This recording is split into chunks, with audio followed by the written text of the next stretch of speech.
하나님 말씀 에베소서 4장 21-24절 우리 같이 한번 읽겠습니다. 시작. 진리가 예수 안에 있는 것 같이 너희가 참으로 그에게서 듣고 또한 그 안에서 가르침을 받았을진데 너희는 유혹의 욕심을 따라 썩어져가는 구습을 따르는 옛사람을 벗어버리고 오직 너희의 심령이 새롭게 되어 하나님을 따라 의와 진리의 거룩함으로 지으심을 받은 새 사람을 입으라. 아멘. 자, 오늘의 말씀은 하나님의 성품입니다. 진실함인데 이렇게 시작을 하십시다. 가장 요즘에 문제가 되고 있는 내용이 뭐냐라고 할 때 가짜 뉴스입니다. 인터넷 시대가 되다 보니까 이제 인터넷 통해서 너무 쉽게 뉴스를 접하는데 이게 진짜인지 가짜인지 모르는 그런 시대가 된 것 같아요. 그러다 보니까 가짜를 나는 봤다는 거예요. 가짜 뉴스를 보다 보니까 당당하게 이야기하죠. 이게 진짜다. 근데 알고 보니까 가짜더라는 겁니다. 가짜 뉴스의 종류가 참 많은 것 같아요. 루머, 명예훼손, 거짓말, 선동, 왜곡, 혼란, 혼동 이런 것들이 가짜 뉴스다라고 말을 합니다. 오늘 이런 가짜와 관계해서 하나님의 성품은 뭐냐? 진실함이라는 겁니다. 진실함. 진실함이 뭐냐? 진실함이란 변함없이 지속되는 참 진리를 바라보는 자세를 의미합니다. 변함이 없다는 거죠. 그리고 참 진리라는 것이 등장을 하게 됩니다. 요즘 시대를 가리켜서 포스트 모더니즘이다 라고 이야기하죠. 포스트 모더니즘의 가장 중요한 건 그거예요. 나도 옳고 너도 옳다는 것입니다. 그렇기 때문에 참된 진리가 없다. 이게 포스트 모더니즘, 모더니즘의 다음 세대라는 뜻인데 이제 그런 시대가 되어버린 거예요. 그러니까 이전까지는 종교라는 것, 특별히 신앙이라는 것이 있어가지고 그 신앙이 절대적이다라고 말을 했다고 한다면 이제는 그 신앙마저도 절대적이 아닌 혼란스러운 시대에 빠져버리고 있다는 것입니다. 그런 가운데 참 진리를 바라보는 그런 자세를 진실함이다라고 말을 합니다. 성품으로서의 진실함, 첫 번째 진실의 근원은 오직 하나님이십니다. 하나님만이 진실하십니다. 진실함은 그분의 성품입니다. 하나님은 거짓이 없으시며 항상 신실하시고 그분의 말씀과 계획은 언제나 참됩니다. 진실이 하나님께 속한 성품이므로 우리가 이를 닮아갈 때 우리의 말과 행동, 생각과 태도가 변하게 됩니다. 그러기에 오늘 우리는 이 하나님의 성품 가운데 진실을 닮음으로써 우리의 말과 행동, 생각과 태도, 우리의 모든 삶에 있어서 정직하고 진실한 그런 모습이 되기를 바라봅니다. 자, 하나님은 진실하신 하나님입니다. 하나님은 진실하신 하나님입니다.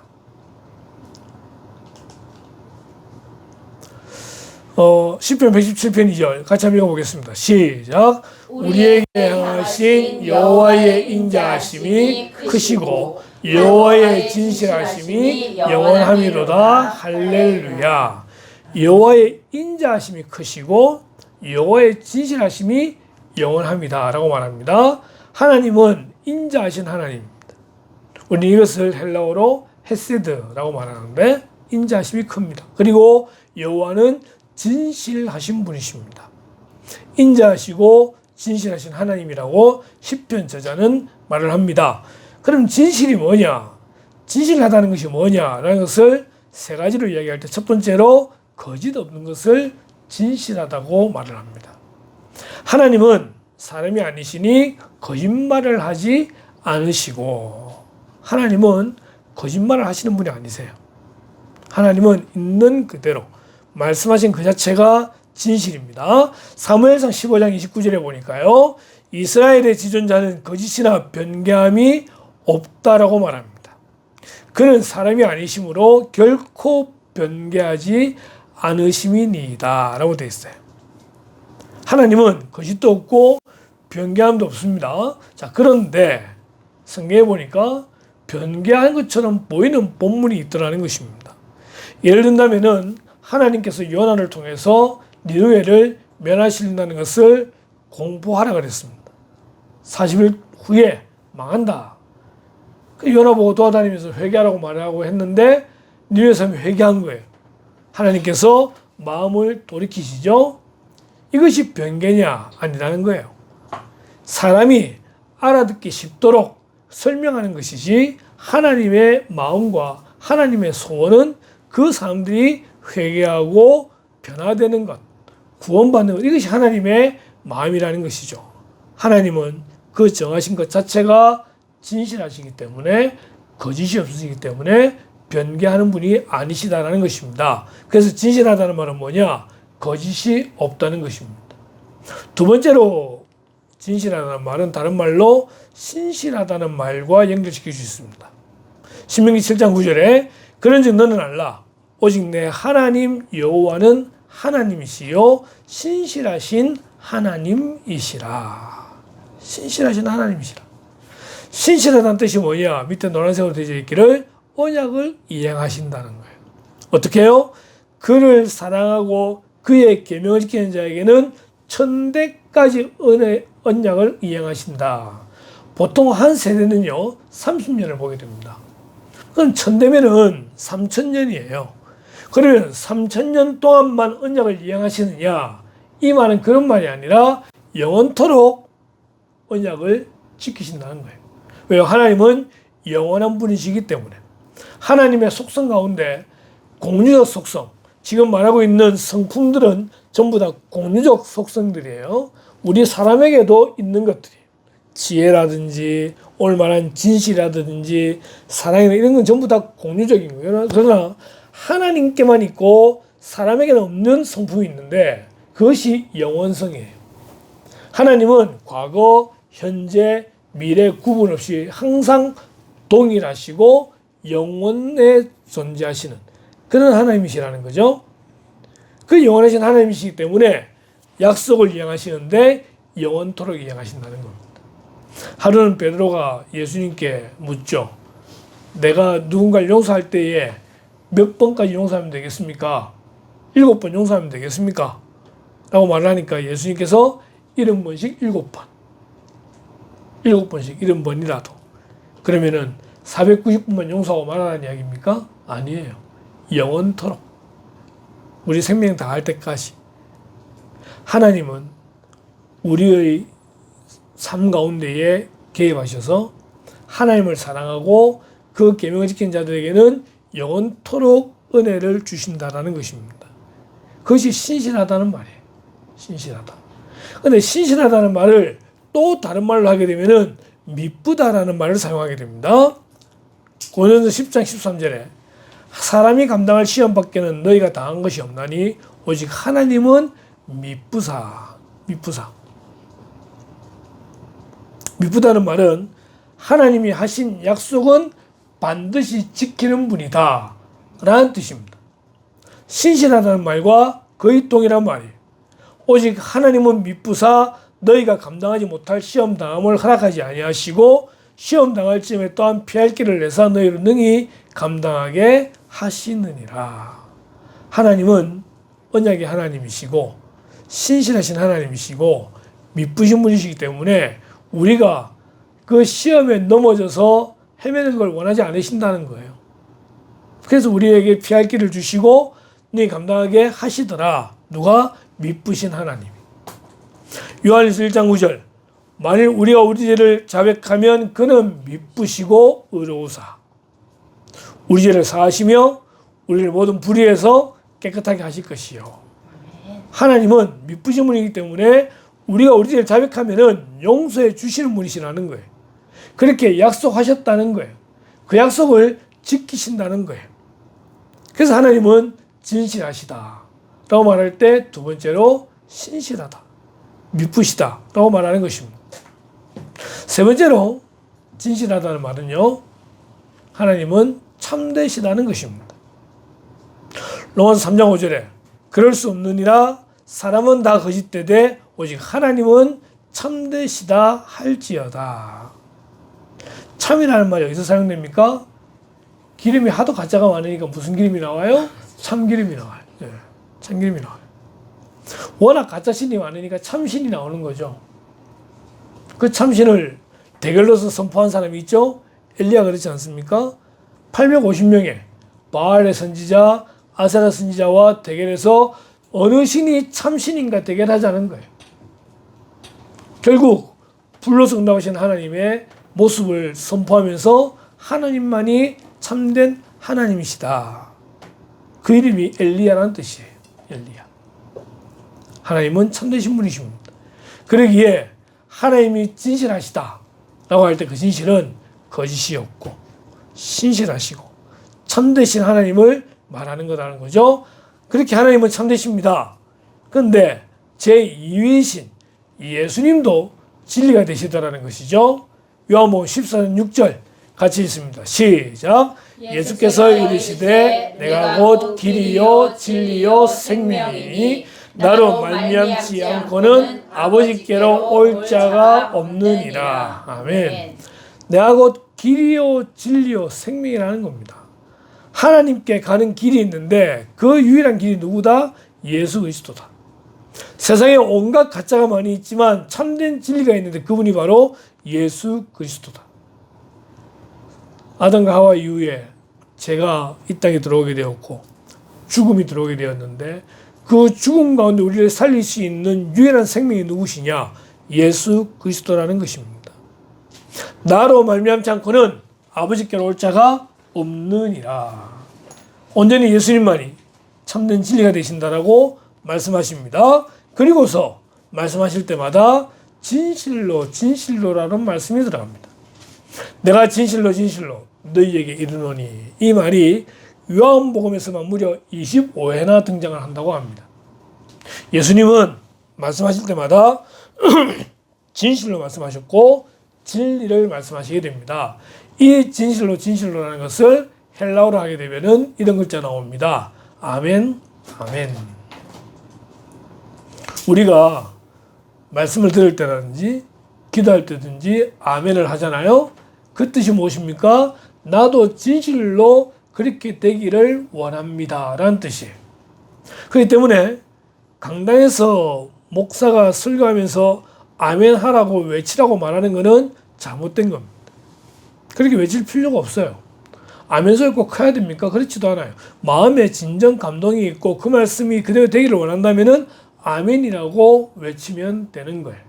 그렇게 안 되다 보니까 목사가 하는 말이 잘못된, 심지어 욕을 하는데도 아멘 하는 사람들이 있는 것이 현재 한국교회의 현실이더라는 것입니다. 아멘은 진실로 진실로 내가 그렇게 되기를 원합니다. 하나님이 진리이시고 예수님이 진리이시고 나도 그 진리를 따라 살겠습니다 라고 할 때 사용하는 단어가 아멘이라는 뜻입니다. 우리가 이 아멘을 회복해야 됩니다. 그리고 아멘의 삶을 우리가 살아야 되는 것이죠. 하나님도 진리이시고 예수님도 진리이신데 성령님도 그렇다는 것입니다. 요한복음 14장 16절에 내가 아버지께 구하겠으니 그가 또 다른 보혜사를 너희에게 주사 영원토록 너희와 함께 있게 하리니. 이 요한복음 14장은요 의미가 있는 본문입니다. 어떤 본문이냐면은 예수님께서 요한복음 12장 13장을 거치면서 제자들과 함께 유월절 음식을 먹고 내가 이제 곧 잡혀가야 될 거라는 이야기를 하게 되어지고 제자들 발을 씻기는 그런 장면이 있고 난 다음에 14장으로 넘어오게 돼요. 14장, 15장, 16장은 마지막 고백설을 하시게 되는데 예수님께서 가시겠다고 하니까 제자들의 마음에 두려움이 있는 거죠. 그런 두려움을 가진 제자들에게 하시는 말씀이 내가 또 다른 보혜사, 성령을 너희에게 보내겠다는 거예요. 근데 그분이 어떤 분이냐? 보혜사라는 말은요, 함께 한다는 말입니다. 예수님은 육신을 입고 이 땅에 오셨을 때에 제한되시잖아요. 근데 하나님은 원래 제한되시는 분이 아니세요. 모든 곳에 계신 분이세요. 이제 성령이 영으로 오셔서 우리와 함께 거하시는 것을 말씀해 주시면서 그분이 진리의 영이다라고 말하는 것입니다. 성령은 어떤 분이시냐? 진리의 영입니다. 진리의 영은 우리 속에 거하시면서 무엇이 진리인지를 우리에게 알려주고 그 길을 가도록 인도하시는 분이다. 이게 진리의 영이에요. 그러기에 성부, 성자, 성령 하나님의 본질 중에 하나가 뭐냐? 진실함이고 진리다라는 것입니다. 우리가 믿는 분, 우리와 함께 하시는 분, 그분은 진실하신 분이에요. 근데 여기에 반해서 마귀는 어떤 존재냐? 거짓의 아비라고 말합니다. 요한복음 8장 44절에 너희는 너희 아비 마귀에게서 났으니 너희 아비의 욕심대로 너희도 행하고자 하느니라.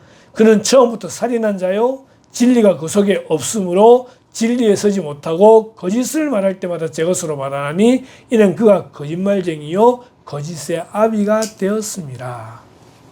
보십시오. 진리가 그 속에 없습니다. 마귀는 진리가 그 속에 없어요. 그러기에 하는 모든 말마다 거짓입니다. 거짓의 아비입니다. 그런데 우리가 그 마귀에게서 났다라고 하는 거잖아요. 너희는 너희 아비 마귀에게서 났으니, 그러기에 엄마 뱃속에 잉태되는 그 순간부터 우리는 거짓의 아비인 마귀의 자녀가 되는 것이고, 그때부터 이미 우리의 생명은요 죽어 있는 거예요. 그게 영혼의 죽음이잖아요. 우리 그렇게 태어나는 거예요. 그렇게 태어나서 하는 말마다 거짓이고 남을 속이고 그렇게 삶을 살게 되는 것입니다. 오늘 사도 바울은 우리에게 그런 삶에서 벗어나라고 말을 합니다. 4장 22절 같이 읽습니다. 시작. 너희는 유혹의 욕심을 따라 썩어져가는 구습을 따르는 옛사람을 벗어버리고, 벗어버려야 할 것, 옛사람. 마귀의 종으로, 마귀의 자녀로 거짓의 아비를 두고 있는 우리가 이제는 그 옛사람을 벗어버려야 된다라고 하는 것입니다. 그러면은 유혹의 욕심을 따라 썩어져가는 구습을 따르는 게 뭐냐라고 할 때 사도 바울은 갈라디아서에서 이렇게 말하고 있습니다. 육체의 일은 분명하니 곧 음행과 더러운 것과 호색과 우상 숭배와 주술과 원수 맺는 것과 분쟁과 시기와 분냄과 당짓는 것과 분열함과 이단과 투기와 술 취함과 방탕함과 또 그와 같은 것들이라. 이게 전부 다 육체의 일이며 옛사람이 추구하는 것들입니다. 옛사람이 추구하는 거예요. 음행과 더러운 것, 호색하는 것, 동성연애를 말합니다. 우상 숭배하고 주술 원수 맺는 것, 분쟁, 시기, 분냄, 당짓고 분열하고 이단, 투기, 술 취함, 방탕함, 이 모든 것들이 다 옛사람의 모습이더라는 것입니다. 이걸 다 벗어버려야 된다는 거예요. 혹 이 가운데 우리가 하나든 두 개든 우리가 연결되는 게 있다고 한다면 다 벗어버려야 돼요. 너무나 중요하고도 무서운 말씀이 있죠. 이런 일을 하는 자들은 하나님의 나라를 유업으로 받지 못할 것이요. 우리는 이제 옛사람을 벗어버리고 새 사람을 입어야 됩니다. 누굴 통해서요? 예수 그리스도를 통해서. 그래서 끝없는 책에 보게 되면은 맨 처음에 이제 녹색이 등장하게 되는데 황금색이 나오고 검은색이 나오고 빨간색이 나오고 흰색이 나오는 그런 책이 있어요. 우리의 목표는 뭐냐면은 황금집으로 가는 거예요. 근데 황금집으로 가기 위해서는 우리의 마음이 흰색이 돼야 되는 거예요. 근데 흰색이 되려고 그러면은 우리의 마음이 원래는 어떤 색이었느냐? 검은색이었다는 거죠. 그럼 검은색에서 흰색이 되려고 그러면은 어떤 색을 보태야 된다? 이게 다른 어떤 색을 보태도 검은색은 무슨 색이다? 검은색이다. 근데 딱 하나, 빨간색을 보태면은 흰색이 되더라는 거예요. 그 빨간색이 뭘 의미합니까? 예수 그리스도의 보혈입니다. 예수 그리스도의 보혈이 우리 가운데 들어오게 될 때에 우리는 다시 그리스도와 똑같은 새 사람으로 변화되더라는 것입니다. 그래서 우리는 다시 황금집으로 가게 되는 것이죠. 이 그림을 기억하십시오. 옛사람을 벗어버리고 옷 입는 것처럼 옛사람을 벗어버리고 새 사람을 입어야 하는 겁니다. 그래서 입어야 할 것이 뭐냐? 새 사람입니다. 새 사람. 오직 너희의 심령이 새롭게 되어 하나님을 따라 의와 진리의 거룩함으로 지으심을 받은 새 사람을 입어라. 의와 진리의 거룩함. 의는 누굽니까? 하나님입니다. 진리는 누굽니까? 하나님. 하나님이 우리에게 은혜를 주셔서 거룩하게 변하는 거예요. 이전에는 온갖 더러운 것들에 물들어 있고 옛사람을 입은 하나님의 나라의 유업을 기업으로 받지 못할 사람이었지만 이제는 하나님의 은혜로 예수 그리스도의 십자가의 죽음으로 성령의 인치심으로 이제 우리는 새롭게 지으심을 받은 사람이라는 것입니다. 하나님 우리를 선택하셨습니다. 예수님은 십자가에서 죽으심으로 구원의 사역을 완성하셨습니다. 그리고 2000년이 지나 성령께서 우리 가운데에 인치셔서 믿음을 주심으로 이제 우리는 그 예수님을 믿고 새 사람을 입은 사람이 되었다라고 하는 것입니다. 그러기 위해서 무엇이 되어야 되느냐? 심령이 새롭게 되어야 된다. 심령이 새롭게 되어야 된다. 의와 진리의 거룩함, 이것을 믿는 믿음을 심령이 새롭게 된다는 말로 설명합니다. 이 심령이 새롭게 된다는 말과 유사한 말씀이 기록되어 있는 성경이 있습니다. 로마서 12장 2절입니다. 너희는 이 세대를 본받지 말고 오직 마음을 새롭게 함으로 변화를 받아 하나님의 선하시고 기뻐하시고 온전하신 뜻이 무엇인지 분별하도록 하라. 세 가지의 명령입니다. 첫 번째, 이 세대를 본받지 말라는 거예요. 이 세대는 공중 권세 잡은 마귀에게 붙들려 있는 세대다라고 하는 것입니다.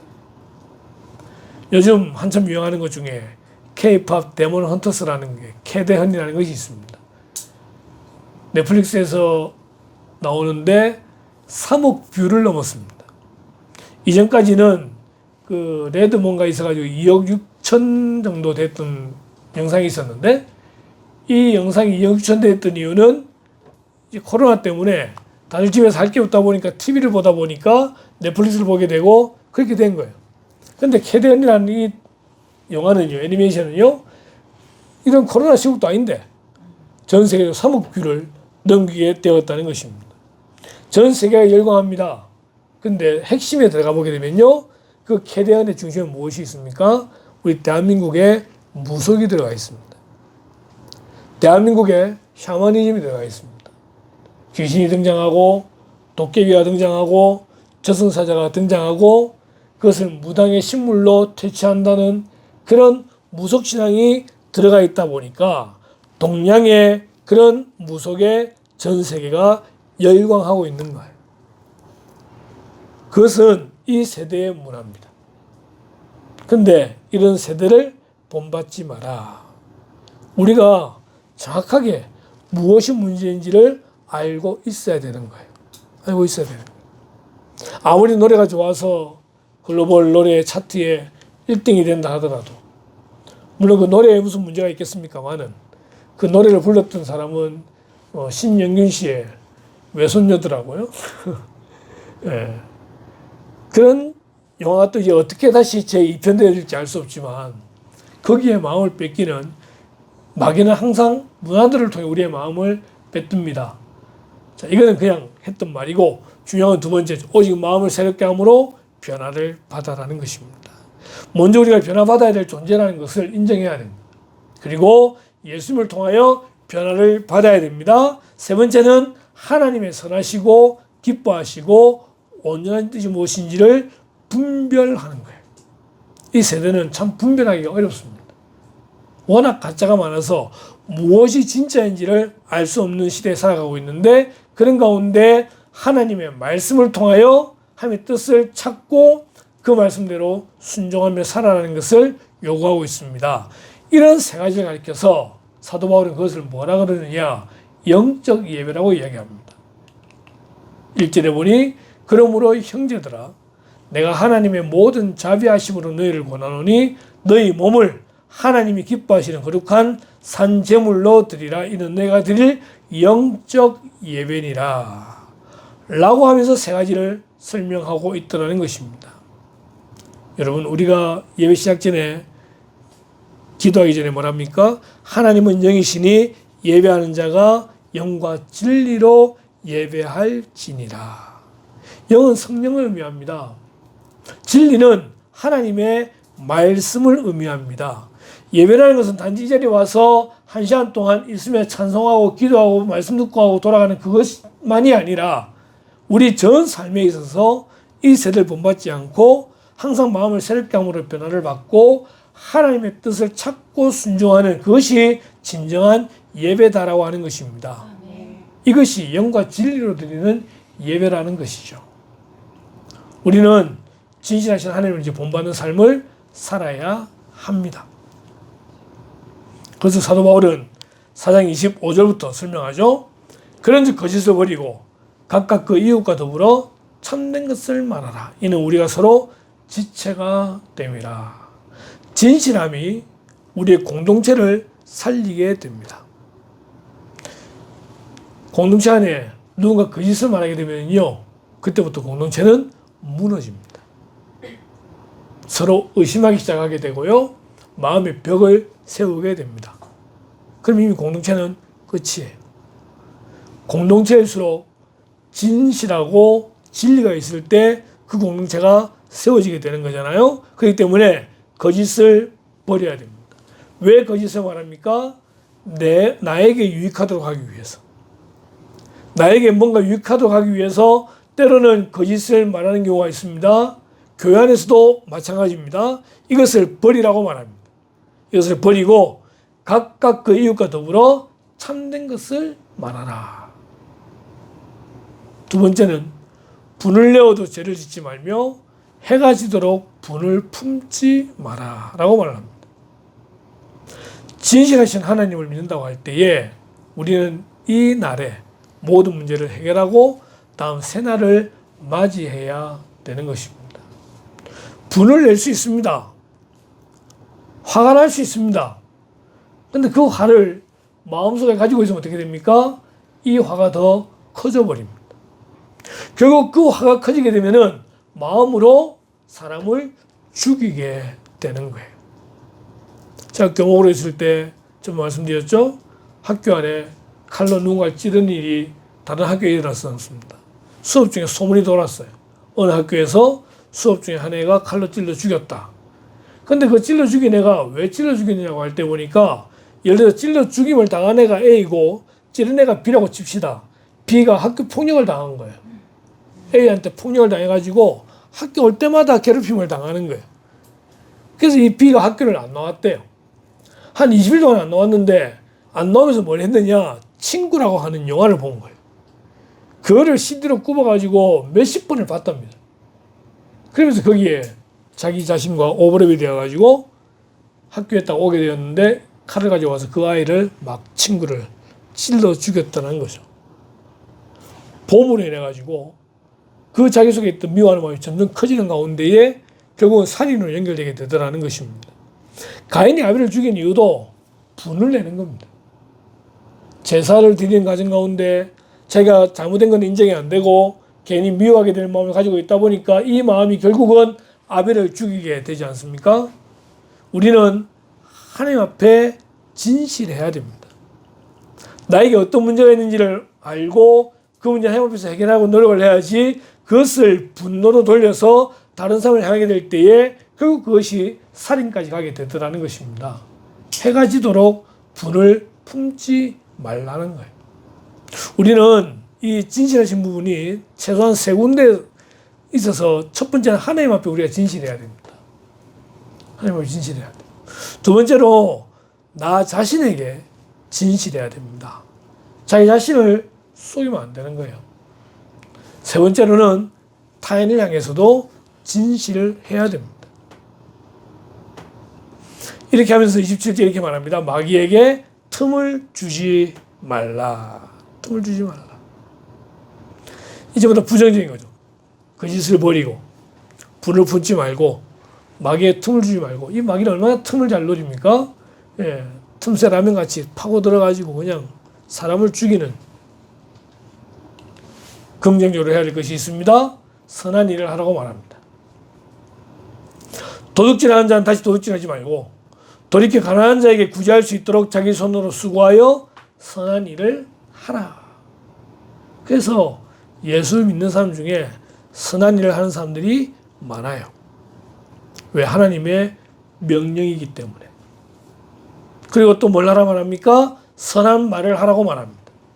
무릇 더러운 말은 너희 입 밖에 내지 말고 덕을 세우는 데 소용되는 대로 선한 말을 하여. 이 선한 말을 하려고 그러면은 뉴스를 많이 안 봐야 되는데, 뉴스를 보면은 요즘 계속 열받고 여기서 나오는 말마다 악한 말이 나오고 또 이제 목사 해야 돼서는 안 되는 그런 말들이 나오는 이 참 안타까운 현실 가운데 선한 말을 듣는 자들에게 은혜를 끼치게 하라. 예수 믿는 사람의 말은요, 선해야 됩니다. 듣는 사람에게 은혜를 끼치게 만들어야 됩니다. 위선적일 필요는 없습니다. 위선적이지 마십시오. 있는 그대로 말을 하되 이렇게 되도록 우리가 훈련되어져야 되는 것입니다. 선한 말을 해야 됩니다. 하나님의 성령을 근심하게 하지 말랍니다. 우리가 악한 일을 하고요, 악한 말을 하게 되면은 성령이 근심하게 됩니다. 왜? 내 안에 성령님이 계시기 때문에. 다 알고 계시더라는 거죠. 다 알고 계시더라는 거죠. 우리가 생각하는 거, 우리가 말하는 거, 우리 행동하는 거 하나하나 성령님 다 알고 계십니다. 다 알고 계십니다. 우리가 죄를 지을 때마다 성령이 근심합니다. 성령을 근심하게 하지 마십시오. 에베소 4장 31절에 보니까 이제부터 하나씩 봅니다. 너희는 모든 악독과 노함과 분냄과 떠드는 것과 비방하는 것을 모든 악의와 함께 버리라고 말합니다. 악독, 노함, 분냄, 떠들고 비방하고 때론 대놓고 때론 뒤에서 대신에 서로 친절하게 하며 불쌍히 여기며 서로 용서하기를 하나님이 그리스도 안에서 너희를 용서하심과 같이 용서하라. 진실하신 하나님을 믿는 우리가 어떻게 살아야 될 거냐? 이렇게 살아야 되죠. 이렇게 살아야 되죠. 하나하나가 쉽지는 않습니다. 특히 요즘같이 전체가 분노를 일관되고 있는 이 대한민국의 상황 가운데서 살아남으려면은 때로는 고함도 질러야 되고 때로는 화도 내야 되고 때로는 분노도 하고 또 누군가 타켓이 있어가지고 그 타켓을 씹기도 하고 그렇게 해야 내가 살 수 있을 것 같아요. 그러나 우리는 그렇게 지원받은 존재가 아니다라는 것입니다. 서로 친절하고 불쌍히 여기고 용서하는. 오늘 결론적인 말씀은 이렇습니다. 같이 읽습니다. 10편 91편 4절 시작. 그가 너를 그의 깃으로 덮으시리니 내가 그의 날개 아래에 피하리로다. 그의 진실함은 방패와 손방패가 되시나니. 아멘. 그의 겉으로가 아니고 그의 깃으로 덮으시리니 그의 깃으로 덮으시리니 네가 그의 날개 아래에 피하리로다. 새가 자기 새끼를 푸는 것처럼 그런 모습을 말하거든요. 그의 진실함은 방패와 손방패가 되신다는 겁니다. 다 거짓된 세상인데 진실함 때문에 내가 손해보지 않을까? 피해보지 않을까? 그런데 하나님 우리를 보호하신다라는 것입니다. 아멘. 그게 방패예요.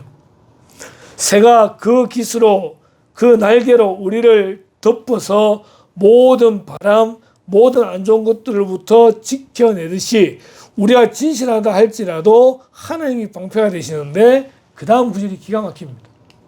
너는 밤에 찾아오는 공포와 낮에 날아드는 화살과 어두울 때 퍼지는 전염병과 밝을 때 닥쳐오는 재앙을 두려워하지 아니하리로다.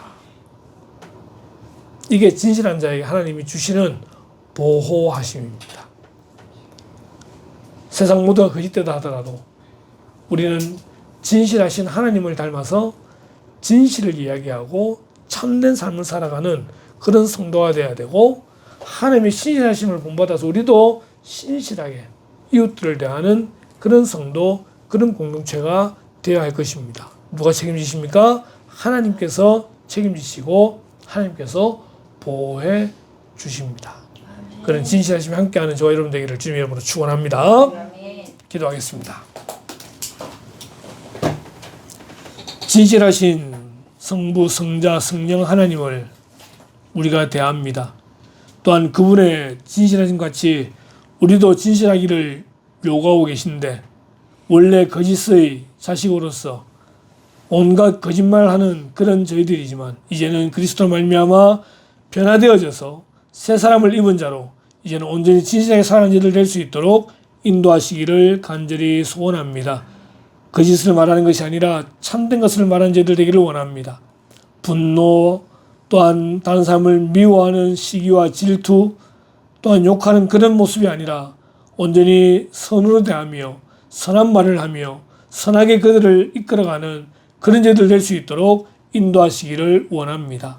그렇게 할 때 무시당하는 것이 아니라 하나님께서 방패로 우리를 지켜주신다는 말을 기억하며 이 한 주간도 온전히 진실한 주님을 따라가는 진실한 자들 될 수 있도록 인도하시고 그로 말미암아 30배, 60배, 100배의 열매를 맛보는 그런 자들 될 수 있도록 인도하시길 원하올 때에 이 모든 말씀을 예수님의 이름으로 기도드리옵나이다.